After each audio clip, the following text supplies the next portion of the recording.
Бәріңізге сәлем. Алдарыңызда пайдалы кеңес арнасы.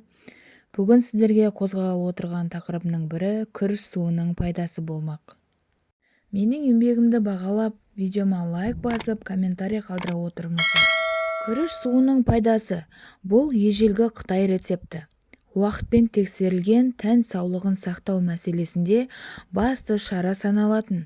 Әдеттегі медициналық әрекеттер пайдасын тигізбеген кезде жасалатын амал деседі. Қытайлықтар күрішті ерекше жақсы көреді. Бұл тағамды көп тұтынатындары да кездейсоқтық емес. Дұрыс дайындалған күріш өмірді ұзартып, ағзаны қажетті заттектермен қамтамасыз етіп отыратын өте пайдалы тағам. Күріш жеп отырған кезде ағзаңыздағы токсиндер сыртқа шығады, асқазан мен ішек жұмысы ретке келтіреді. Дегенмен күрішке қарағанда оның суының пайдасы мол деседі. Егер бұрын-соңды күріш суының пайдасы туралы естімеген болсаңыз, бұл жазбаны сақтап қойғаныңыз жөн. Ал айтарымыз мынау: мінсіз келбет, күш-қуат, сау тері күріш суын тұтынатын адамдардың серігі. Күріш суы ағзаны көмірсулармен қамтамасыз етіп, асқазан ауруын емдейді, артериялық қан қысымды ретке келтіреді, оба ауруының алдын алады. Мұнымен қатар оның косметикалық қасиеті бар. Саңылаулардың аузын бітеп, тері түсін біркелкі етіп, майлылық деңгейін азайтады.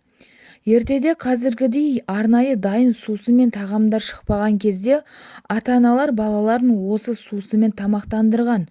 Бүгінде жиі айтылатын бұрынғының балалары мықты болған деген сөз осындай табиғи ас судың арқасы екені жасырын емес.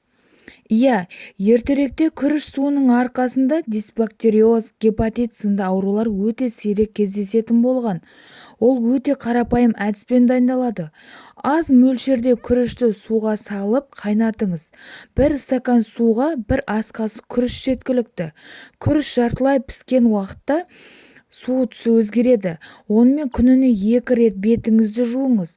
Бір аптаның ішінде оң нәтиже байқала бастайды. Ал күрішті суға қайнатып, оған айран қосып ішсе, асқазан ішекті тазартып, ағзаны, теріні жасартатын дайын детокс дей беріңіз. 3 немесе 5 күнге созылған осындай диета ұстансаңыз, жасушаларда жаңарып, ағзаға жиналған тұздан арыла бастайсыз. Бұл диетаның ерекшелігі күріш немесе плюс айран ботқасын қалауыңызша жей беруіңізге болады. Айтпақшы, күріш қайнатылған суды жиірек ішу бауырды сауықтырады. Ал сіз күріш суын емдік мақсатта пайдаланып көрдіңіз бе? Төменге пікір қалдыра кетіңіз. Және де менің ақпаратым сізге ұнаған болса, лайк басып тіркелуді ұмытпаңыз.